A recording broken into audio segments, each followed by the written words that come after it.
Good morning, world. What it do? Thank you for tuning in. Chilling with Scrill.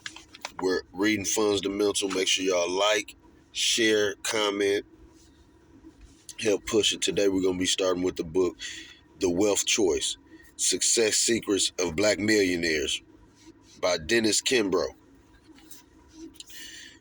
Now, I chose this book because I seen a familiar author. So it was a co-author of best-selling Think and Grow Rich. I read that, a black choice, with the Napoleon Hill Foundation. So I'm familiar with some of Napoleon Hill's books. So y'all make sure y'all check this book out. I'm gonna be reading. I'm gonna start off with chapter 1. Y'all can go and read the introduction. We're gonna start off with chapter 1. Make sure y'all like, share, comment. You see. You know what? We're gonna start off with the introduction. Why aren't you rich? John H. Johnson, the founder and chief executive of Ebony Magazine, the nation's leading black publication, fired at me as I sat across from his desk in his plush Chicago headquarters. Caught off guard, I had never considered his question. I suggest that you consider the gifts that you've been given, Johnson continued. You and your generation live in an era of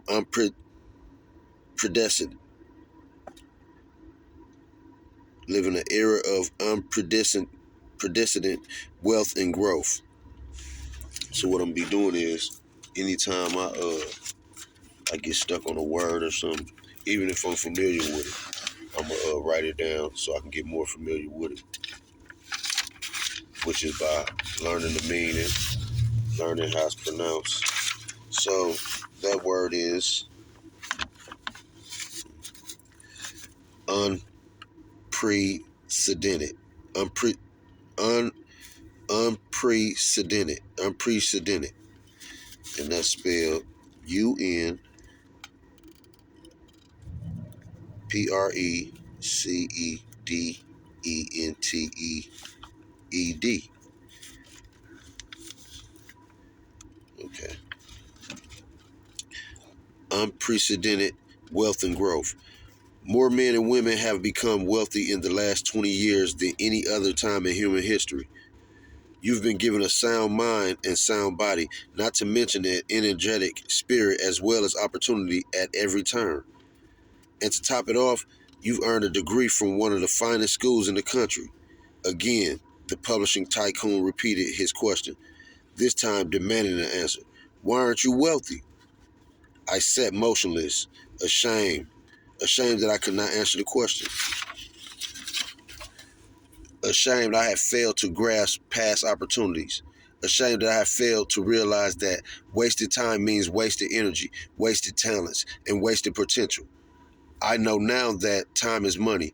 No one should waste an hour any more than we should waste a dollar bill.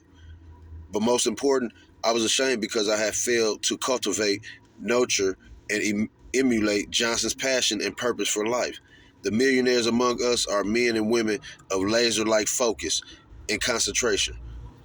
Wealth creators who have hammered away at one place alone enough to accomplish their purpose. In a world of mostly have-nots, the wealthy and influential tend to be individuals with one overriding objective, one unwavering aim.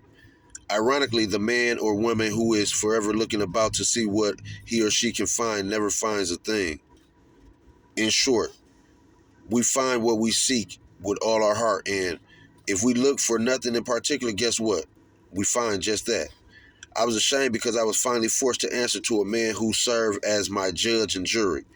Johnson, a one-time have-not, has spent the better part of 3 decades crafting articles at night and peddling them during the day before he was given a chance to demonstrate his powers and persuasion to the world of commerce. After starting Ebony, he became a multimillionaire by the age 40. A weaker spirit would have quit years ago. And this remarkably committed individual unselfishly carved out a piece of his day to school me on the demands of wealth. If you want to know how people feel about themselves, Johnson reasoned, look at their bank account. Money is the greatest measurement of your mindset. There are thousands of men and women who have lost every material possession, and yet, because they possess a taut heart and an unquerable will, and the determination to push ahead, they are just as far from poverty as before their loss. Here lies the good news. Wealth is less a matter of circumstances than it is a matter of knowledge or choice. With such wealth, no one should ever be poor. You must take control of your life. You must make the decision to be wealthy when the student is ready. During an economic class at Atlantic University, an inquisitive student asked the scholar and educator W.E.B. Du Bois for the quickest and surest way to prosperity. What am I about to share? Dr. Du Bois replied. You would do well to write on your heart and place in your purse. Many a ruined man dates his downfall from the day he began buying what he did not need. If you are in debt, part of you belongs to your creditors. To whom you give your money, you give your power. More than a century later, Du Bois' words still resonate. Money is arguably one of the humanity's greatest tools. Regardless of the heat it generates, money is like another resource of commodity.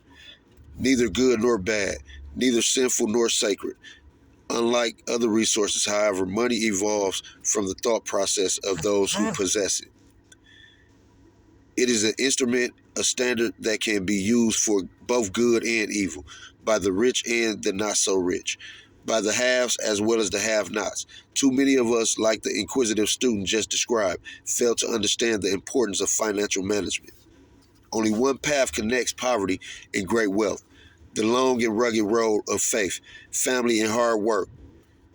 What the marketplace wants are men and women with the ambition and the nerve to work